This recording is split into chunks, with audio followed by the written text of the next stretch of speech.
Welcome back to the Stories of Northern Life podcast, brought to you by the Sault Ste. Marie Museum.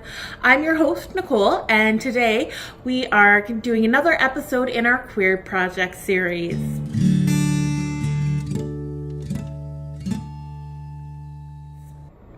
So today is going to probably be our last episode for this Pride season. But we are leaving it off with a bang. So we are doing an interview with Jeremy, who has made some pretty big changes here to the Soo and is going above and beyond all across Canada now. So let's get into the interview. Warning. The following contains discussions of discrimination, BIPOC, sex identity, explicit language, and other mature content. Listener discretion is advised, especially for those under 13. We have kept these interviews intact to preserve the voices of our guests. So, welcome, and thank you for coming to the interview today. Before we begin, do you just want to state your name and preferred pronouns? Yeah, my name is Jeremy DIAS, and I use he, him pronouns. I don't know why I had to think about that for so long. And only if you're comfortable, can you tell me how you identify? Yeah, so I identify as gay. So. Okay. Mm-hmm. All right. So, when and where were you born? Yeah, so I was born and raised in Edmonton, Alberta, but we grew up in Strathcona County. And then in grade 9, I moved to Sault Ste. Marie because my dad got a job there, and we headed out to the Soo, and that's where I started high school at Sir James Dunn, which has now been amalgamated and turned into Superior Heights. So, yeah, for those of you who are too young to realize anything about the Dunn. Yeah. I was actually the last graduating class of the Dunn. That's what I hear. Yeah, no, it was really interesting because like a bunch of folks have taken photos of the Dunn like pre-demolition and then during the demolition and post-demolition, and it's weird to sort of see like your school disappear like that, especially because like for me it was a really important space growing up. Mm-hmm. Yeah, still just vacant like landscape right now. It's just open field. Yeah. So what was it like coming to the Soo? What was your sort of first impressions just of our community? Yeah, so moving to the Soo was a bit of a culture shock because Edmonton is arguably a much larger and diverse city. And so moving at high school, I wasn't sure what to expect. I think for me, being one of the only people of color in the school was really tough at first. I also found it a bit hard to make friends because everyone had known each other since like elementary school. And that was really an unexpected surprise. I thought perhaps, because everyone was coming from different middle schools, that there would be a little bit more of an openness to like meet new people and make new friends. I also think I was coming to school with a lot of like emotional baggage.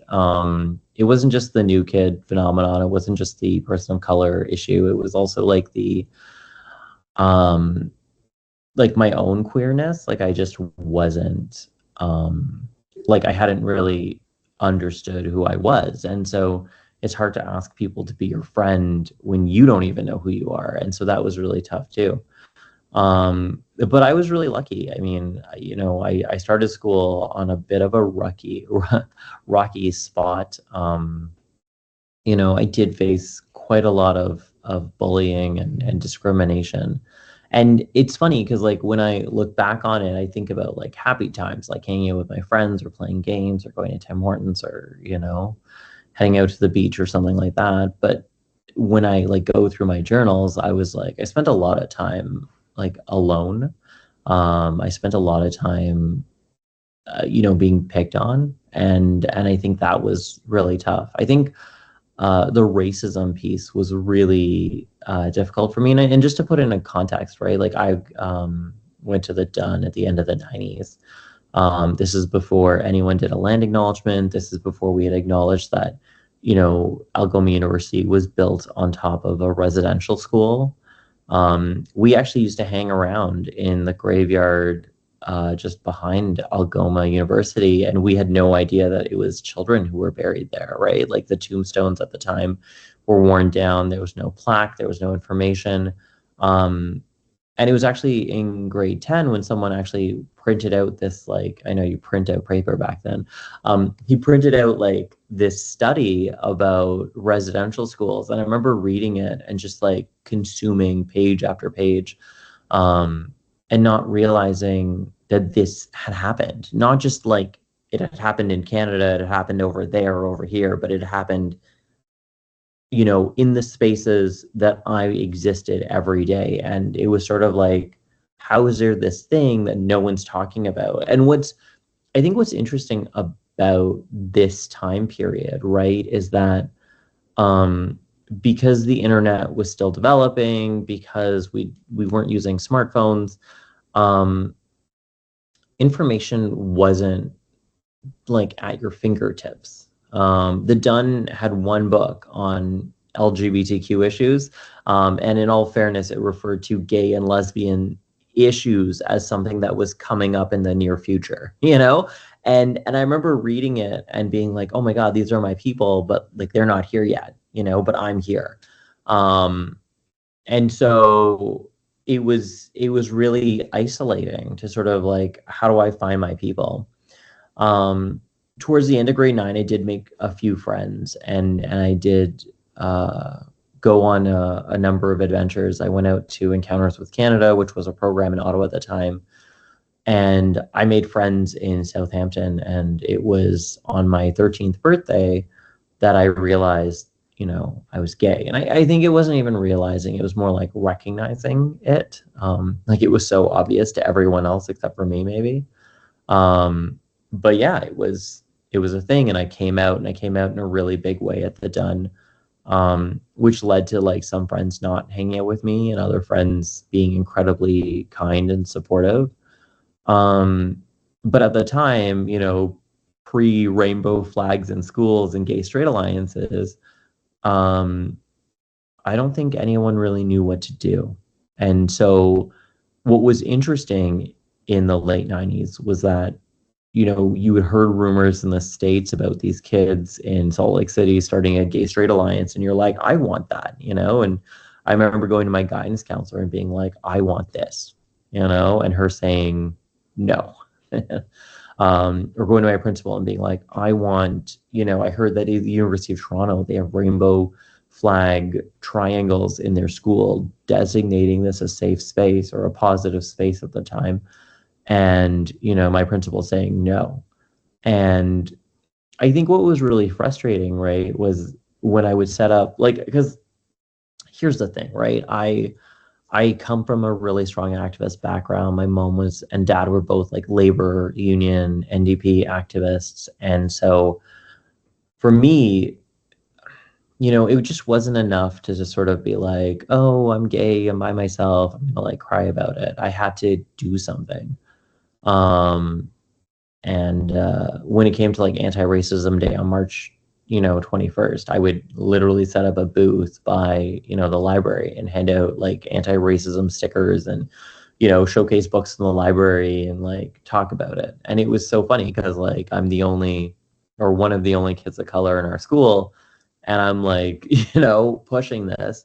But again, in the late 90s, it wasn't a thing. Like it was pre a number of instances that sort of brought these issues to the national attention. And I think at the time, how schools approach these issues had not yet been defined. And so it was an experimental space.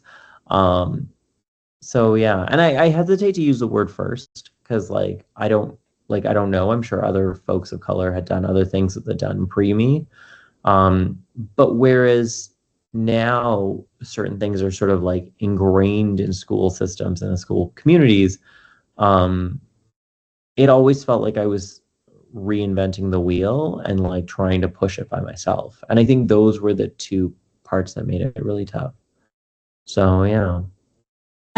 Like you talk sort of about the bullying, um, like did you find that like there was sort of anybody there that was sort of willing to like stand up and like stick up for you, like maybe like teachers or friends that would like sort of help you through that, or um was that like become almost sort of really isolating, like you had your friends in the good parts but you still sort of felt abandoned by like the broader school, I guess.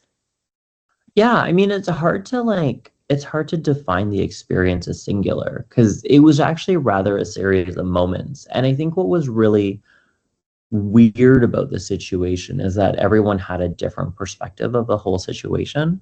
So like for example, one day in grade 11, I was doing a class presentation at the front of my class, and on my way to class, someone hurled the N word at me and spit on my face, like in the hallway, walking down the hall, just like so random. And I got to class, and my English teacher, like, I went to get tissues to like wipe the spit off my face.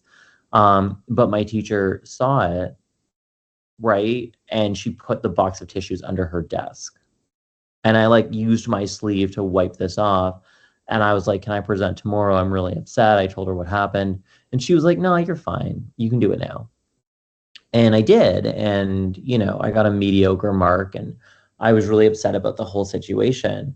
But like, what's, you know, because I've had conversations with all of the people involved since this has happened, like 20 years ago, everyone has a different perspective. So for me, it's like hugely traumatizing. It's like every day I go to school, someone's a jerk and something terrible happens, and I have to just keep trying to push forward. And on the inside, I'm like collapsing because I tell my mom, she calls the principal, nothing happens. I tell the principal, I tell my guidance counselor, I tell the vice principal, nothing happens. I tell my teacher, nothing happens. And, you know, I try fighting back, I try standing up for myself, and nothing works. And so from my perspective, like this is like an everyday occurrence. It's totally annoying. It's exhausting, you know, telling my friends and debriefing and being sad. Because if I just tell them about what's going on in my regular life, it's just I have nothing good to say and no one wants to hang around that person, right? So, you know, and then from the dude who spit on me's perspective, you know, I spoke to him and he's like, well, in high school, I only picked on you that one time, right? So for him, it's like one moment throughout all of high school that he was a jerk to me and he thought he was trying to be funny and impress his friends, right? And then from my teacher's perspective, you know, she told me, well, it was a learning moment for me to sort of build resiliency because the world is shitty and unfair all the time. And so like from everyone's perspective, it's like a totally different situation. Um, you know, and I remember sitting down with people in class or like post high school and being like, do you remember this happening? And like some of them were like, no, I don't remember that happening at all, you know? You know, when I first started at the Dun, like maybe like so I mean I the people had hurled insults and racial slurs and all kinds of crap at me. And I like really got into books and I would read outside under a tree. A couple weeks after school started, grade 9, I picked up my books, went into class, and I'm reading class by myself. I put the books into my desk. My desk is soaking wet. Like someone put like some sort of lighter or gasoline fuel in there. The person jumped up from behind my teacher's desk and threw a lit match into the desk. The thing like combusted in front of me, mostly smoke in all fairness. And my teacher came into class, opened up the windows, the smoke left, he ran out, and I just got a new desk and I sat down, you know, and I'm like, are you going to do something? And she's like, yeah, this stuff happens, you know? And it was just sort of like, does it? Like, does this stuff happen? Like, where am I? You know, like I felt like I was in a bad, you know, like high school movie, you know? And so, yeah, I guess it did happen. And I, I have friends who are teachers now who I've like presented to. And I remember one of them actually lives in Leduc, and she came up to me a couple of years ago and she's like, I remember that day. I thought Miss so and so was smoking in class. I thought that's what the smoke was. And so yeah, so you have these experiences that are seen from totally different perspectives that I think make it hard to reconcile. And I think, it was also a bit of a different time. Like we had a teacher who had ripped the intercom system out of the wall and it literally just hung there because he didn't want to be interrupted by intercom messages. Like he fundamentally felt that if there was a message that had to be delivered, someone in the office needed to walk it over to his office, knock on the door, and drop it off. And so, yeah, we had another teacher who had a 2x4 and would smack the desks of kids, and like sometimes he'd hit them, and it was, again, I didn't think it was normal. Other people did not think it was normal, but it happened, and like, just to be like a bit contextual, my high school experience was pretty terrible in the sense that like I did experience a lot of violence, both from students and teachers. And I think, whether it was a teacher shoving me down a flight of stairs or a teacher seeing me being beat up and then like turning around and walking the other way, I think that was really tough. With that said, though, there were some really fantastic teachers. Like one of my teachers gave me access to her office and I could just go in there and cry when I had a bad day. Or I could like go to her office and like just study there and she'd write a note for me every once in a while. So there were like great teachers. I also had some fantastic friends who, although none of us really understood what, my sexual orientation was or the history behind queer and trans people in Canada or in the Sioux, were at least there for me. And I think them being there meant a lot. And I do remember like really good friends of mine coming to prom when my, school did not let me go to prom with my partner, and they went out of their way to be there. And that really meant a lot. So I think it's complicated. So, yeah. Now, how was sort of life outside of the DUN? How did you sort of find the rest of the community? So the Sioux for me was really unusual because like I just wanted the same things that every high school kid wanted, right? I wanted friends, I wanted a job so I could make money and spend that on my time with my friends, I wanted to do, the same things that every northern kid wants to do. Like I wanted to jump in the river when it's freezing cold and covered in ice, and I think, while I didn't always feel successful at it, I found spaces. So musical theater was a really important space for me because I could like, even if I wasn't in a leading role or anything, I could at least find some people who I felt safe and comfortable with. I was really involved with, like I went to dance class at Trixie Hardy, which for those of you who don't know was a legend in our community. And so that was cool too. And then I had a really great relationship with my family. Like they were just really supportive. And I think in the same way that when I wanted to double down on something, like my parents doubled down as well. Like my mom started the Sioux's PFLAG chapter, so Parents and Friends of Lesbians and Gays.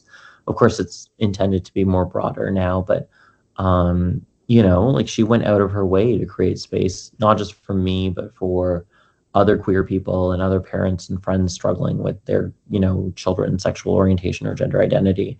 We started an LGBTQ youth group in the city, and, people from across the city came out, and it was kind of cool.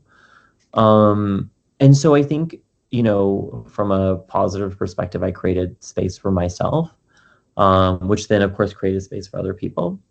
The other thing though was that at the time, Sioux Pride and like Sioux spaces, like queer spaces, were still not super out. So we did have a gay dance that happened like once a month or twice a month in the basement of a bar somewhere. And I'd actually go. Like I knew people, I sort of finally made friends, and even though I was underage, I'd actually go, and it was great. I'd go with my friends, we just danced and we had a good time. Um, but the community, which was really led by the Algoma AIDS network, was still very much closeted and very much like a quote unquote underground scene. And not to like, jump ahead too far, but as or as we've talked about, I did sue, my high school and the school board to win like the second largest human rights lawsuit and use the money to start like the Day of Pink and other, social endeavors. But what's interesting is that like I was in grade 12 when I sued my high school, right? Like I walked across that stage, my graduation stage, and my principal and my director of my school board didn't shake my hand, and I was the only person who had that experience, right? And when I decided to sue my school, really like, and it was actually like a few friends who were like, you should do something about this. And I was like, what can I do? I'm in high school, teachers make fun of me and students make fun of me. Like, what can I do? And when I decided to sue my high school, I thought, I need to build allyship. Like I need to build a case here. And a few things happened that were great. Like I wrote emails to my principal and caught him in lies. I wrote letters to the Minister of Education and I caught her in a lie, which was fantastic information in terms of suing someone. But I also went to the Sioux Pride, Dance Party Association. I went to Algoma AIDS Network. I went to our NDP MP at the time, and our MLA, and I was surprised that those allies were not supportive, right? So the NDP, MLA, and MPs were not supportive. The Pride Association or the Pride Dance Party was not supportive. And they were super honest. They were like, well, if I do this, people will think I'm too progressive, or if I do this, I might get outed, I might lose my job. And so you understand where people are coming from, but it was really disappointing because I felt like I was fighting for my own existence, and fighting for justice. And to put it into context, we're talking about a time that was 5 years before equal marriage, right? So it's still like relatively early days for the 2S LGBTQIA plus movement, which has come out very like publicly. And when we think about that, I think we have to remind ourselves that this is only 25 years old and still really, really new stuff. So, yeah. Anyway. Yeah. So, you basically sort of answered my next question, which was going to be about the lawsuit and just sort of how big and monumental that was. So sort of how did you like finally then like go about and decide to do that? And then what was it like going through that whole process? Yeah, so there was sort of like three parts to it. The first part was like I was determined to think that the school could not get away with this, right? Like a teacher pushed me down a flight of stairs and never got in trouble. People called me names and never got in trouble. Like it just, I wasn't allowed to start a gay straight alliance or take my boyfriend to prom. Like a lot of stuff happened that should not have happened. And so there was a fire in me that just needed to be resolved. And I think what was important to me actually wasn't the money or the changes to the school board, to be honest, I just wanted them to admit that they had done something wrong and apologize. And, you know, if you're a nerd and you read all the documentation from the Ontario Human Rights Commission, I constantly reiterate that all I want is an acknowledgement and an apology. And so that was really frustrating. I didn't have a lawyer. I self-represented, which was complicated and a lot of work. I was really lucky. My parents were super supportive and they like helped me with whatever I needed help with.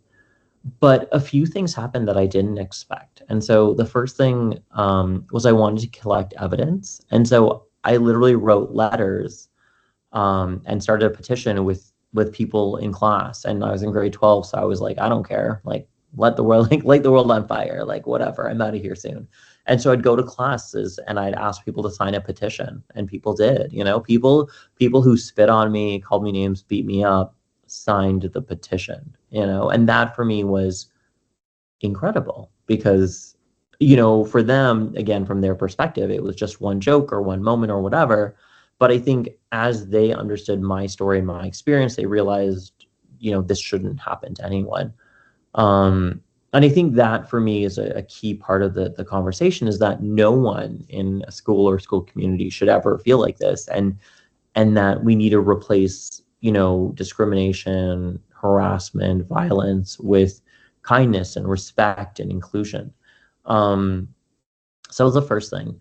The second thing is no one ever talks about how long it takes. Like, I started the lawsuit in grade 12. I did not finish until second year university. And it was arduous. Like, there was one time where we met in Ottawa, where I was going to university at the time, with the mediator and the school board's superintendent and a lawyer. And like, I don't have any money. Like, I literally took the bus to go to this meeting, and I'm sitting there with, you know, the school board trustee, or sorry, the school board superintendent and the lawyer, who, by the way, are both like put up at hotels and getting paid a shit ton of money. And you're just sort of like, all I want is an apology. Like, I don't know why you're fighting so hard with so much money against this. Like, it was mind-boggling. Like, my settlement, which, by the way, Canada's second largest at $5,000, is nothing compared to what that lawyer walked away from in legal fees, you know? And for me, like, that's frustrating for sure. But, you know, it was shocking to see my school board fight so hard. And I remember being at that one specific meeting in Ottawa where I was like, I just want an apology. And then the superintendent called me a gay slur, like, with starting with an F. And I remember thinking, like, wow, you just don't get this, do you? Like, you just don't get it. And I understand that not everyone gets the gay thing. I think there can be generational divides or like cultural or religious divides that create that space.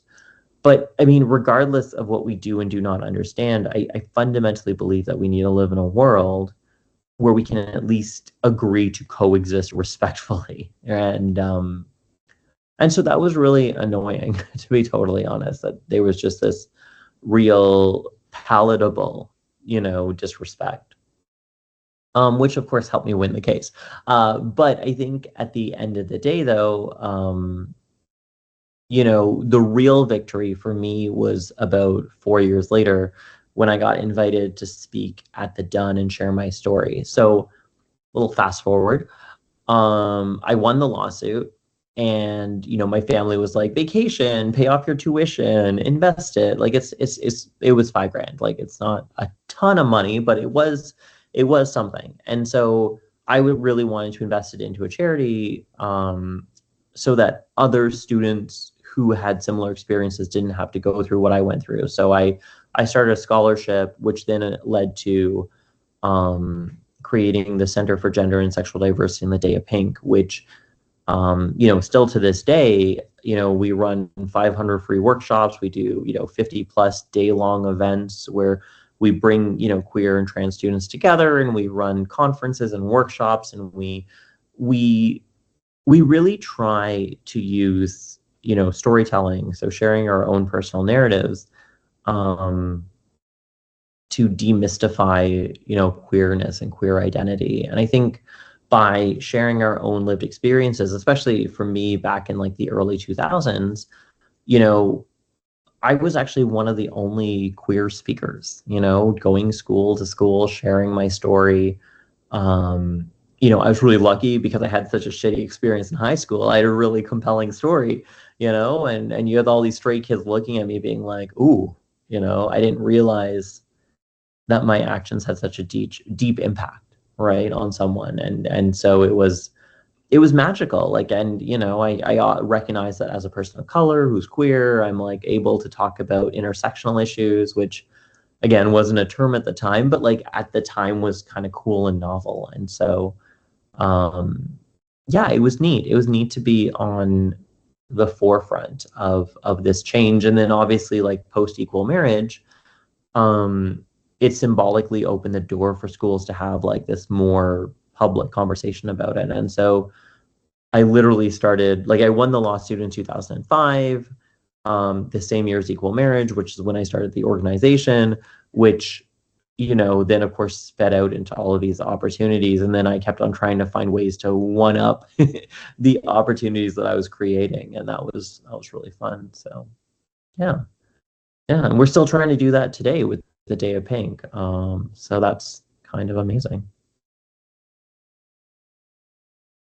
Yeah, so just yeah, amazing work. And do you want to tell us sort of a little bit more about like what International Day of Pink is and sort of like that work and and stuff, yeah. Yeah, no, for sure. I mean, we're one of Canada's largest queer trans organizations, and the Day of Pink happens on the second Wednesday in April, but we actually run programming throughout the year. So we have like Canada's Queer Trans Speakers Bureau. We have a 24-hour, 7 days a week gender ID clinic. So if you're gender nonconforming or trans or gender non-binary or gender diverse, you can come to our lawyers and get free support in changing IDs or gender markers. So that's really cool. But I think the core of our work is really like every we run about 500 free workshops in schools and communities across the country. We pick a theme every year and we try to tie it back to a part of queer Canadian history and trans Canadian history. So last year was reemergence, and we tied that to 4 anniversaries. So the first one is the 35th anniversary of the Word to Spirit, the 35th anniversary of the start of the LGBT purge, which is when public servants and military officials were kicked out of government for being gay or lesbian or bi or trans. We also tied it to the 10th anniversary of the conversion therapy bill that Sherry DeNovo passed, making it illegal to do conversion therapy in Ontario. And we also tied it to the 50th anniversary of the Brunswick Four, which is, 50 years ago, there was this sort of protest in Toronto. Check out the Day of Pink website for the full documentary. It's only 6 minutes and one of our favorite videos, so you should totally check it out. But what's cool about that experience is that it coined the term dyke. So we have the words like dyke marches and dykes on bikes because of them. And they were the first women in the 1970s to like bring queer to the front of newspapers, to the forefront of minds. And then also, what's amazing is they also had the backing of Canadians. So average Canadians were like, no, we love these women. Why are you trying to harm them in the court system? So it was for us, it was a real pleasure to share the stories of these 4 anniversaries. And so in addition to the 500 free workshops and giving away about 1,400 free kits, activists from these anniversaries traveled across Canada and shared their stories. And so we held about 50 events, and some of them were day-long events for students across school boards. And some of them were half-day events or evening events for community members, but everything was free and accessible and bilingual.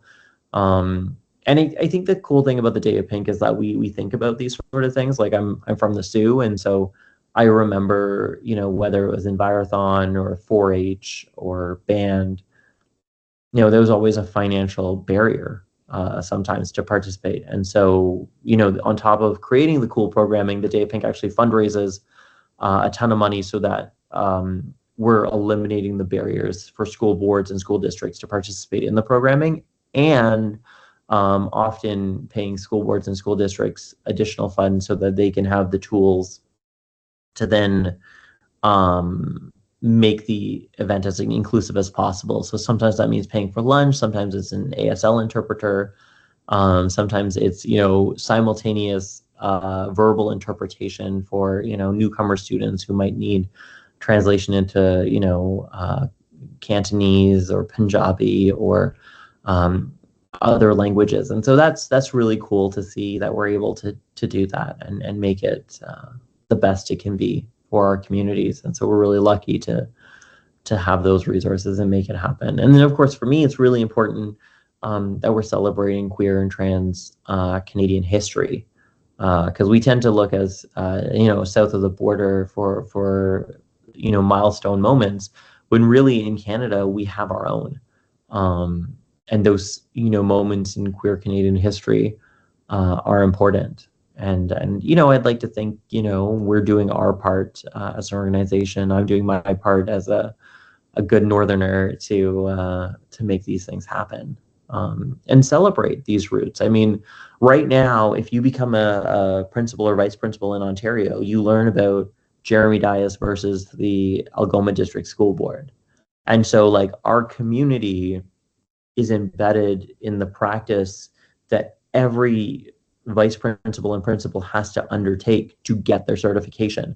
And I think, the fact that this happened in Northern Ontario and not like in Southern Ontario or Hamilton or Toronto or Kingston or whatever, it means something, right? Because it was our community that pushed back, but then it's people from our community that fought back and won, right? And I think that speaks to our culture and our community and our spirit and our identity as activists and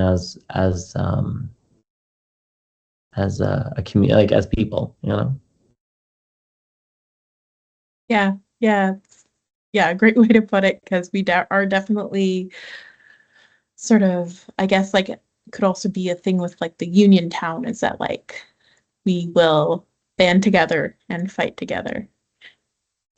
Yeah, no, for sure. And I think we're like, I think there's always opportunities, whether it's like Main Street or the malls, creating community in public spaces. But I think, we as a community have demonstrated a sense of resiliency, a sense of humility, a sense of creativity. And so I think, we recognize that we do great things. And I also, I have to recognize, like, we also evolve as a community too, right? And I think we've made some significant strides towards reconciliation. When, Algoma was bought by SR and we saw a number of newcomers come to our community, there was some fantastic organizations and labor organizations and businesses that really opened their door and tried to create a community of welcoming and acceptance, to varying degrees, to be fair, to people's experiences. But I do think that, like, the Sioux of today is not the Sioux that I grew up in. And I would like to say that it's more inclusive, a more diverse, and a better city. And that's, that means something to me. So, yeah. So what can we sort of look forward to sort of like next year with International Day of Pink? Yeah, so with the Day of Pink, we're celebrating the theme Echo, and actually a student in the Sioux is creating the logo for this year, along with drag queen Kendall Gender out of Vancouver. So we have like local young people from our community who created the logo this year and helped develop the theme. This year's theme is celebrating 2 anniversaries, the 25th anniversary of the Modernization of Benefits Act. And this is the act that allowed LGBT people to get the same rights as straight people. So, whether it's inheritance or healthcare or cohabitation rights, this is basically achieving common law. And then the second anniversary is also really special. It's the 25th, excuse me. It's the 25th anniversary of the Little Sisters bookstore court case against the Supreme Court, and they won the right to bring gay books and stories into Canada, which exploded our publishing industry and our storytelling industry.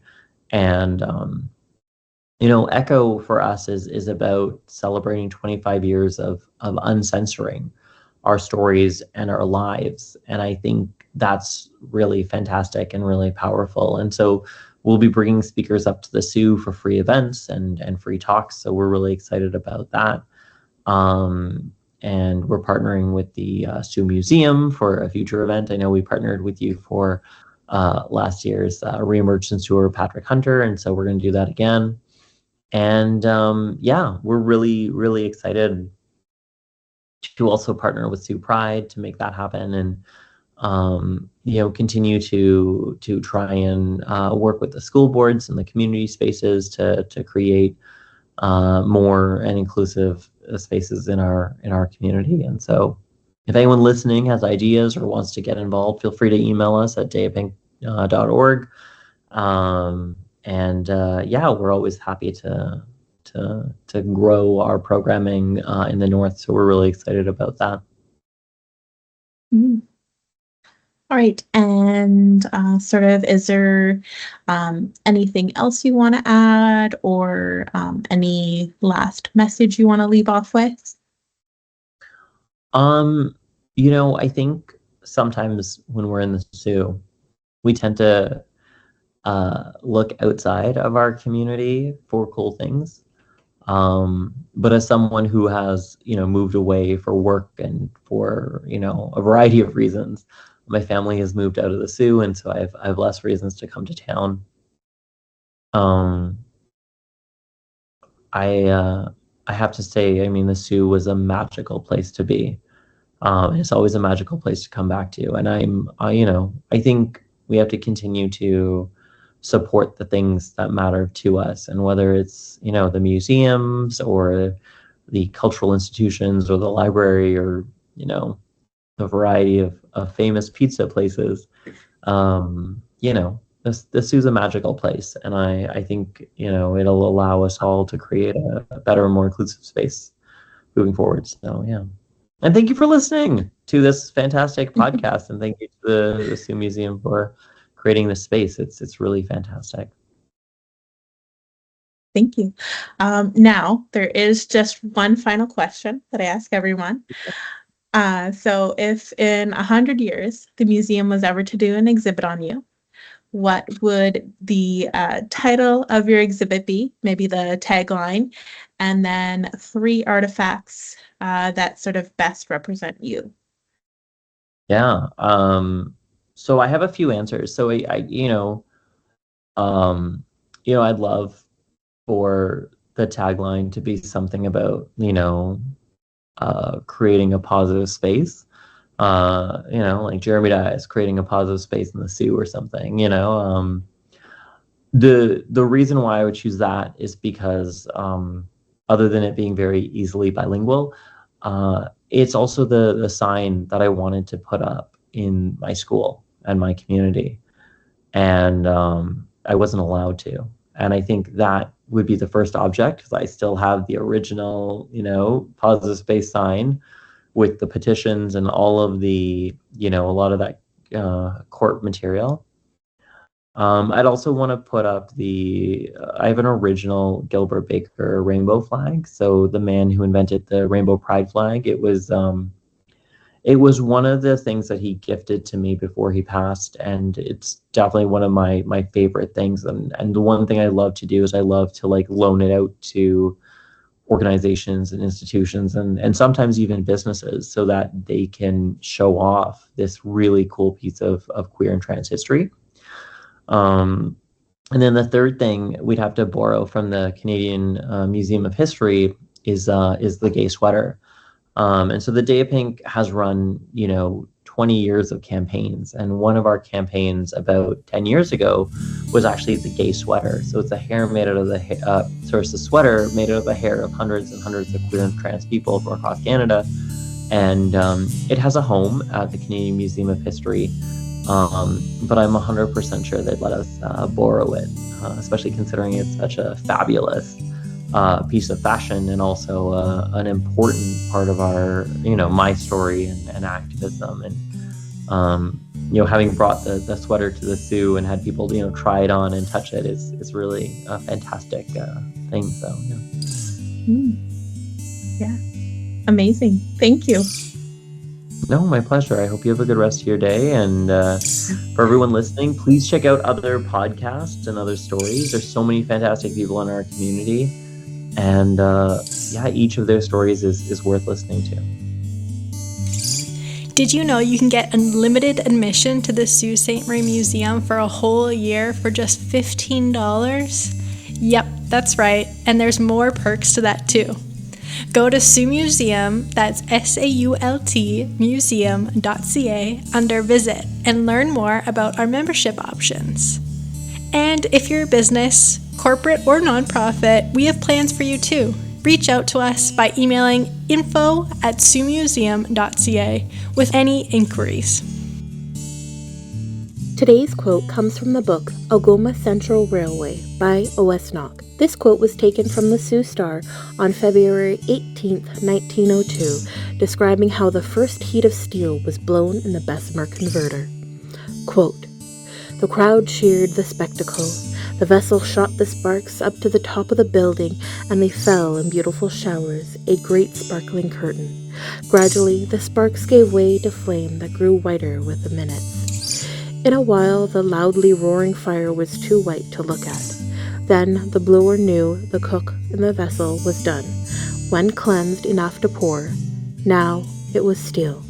The first steel ingot ever cast in Ontario began to pour. The crowd cheered again." End quote.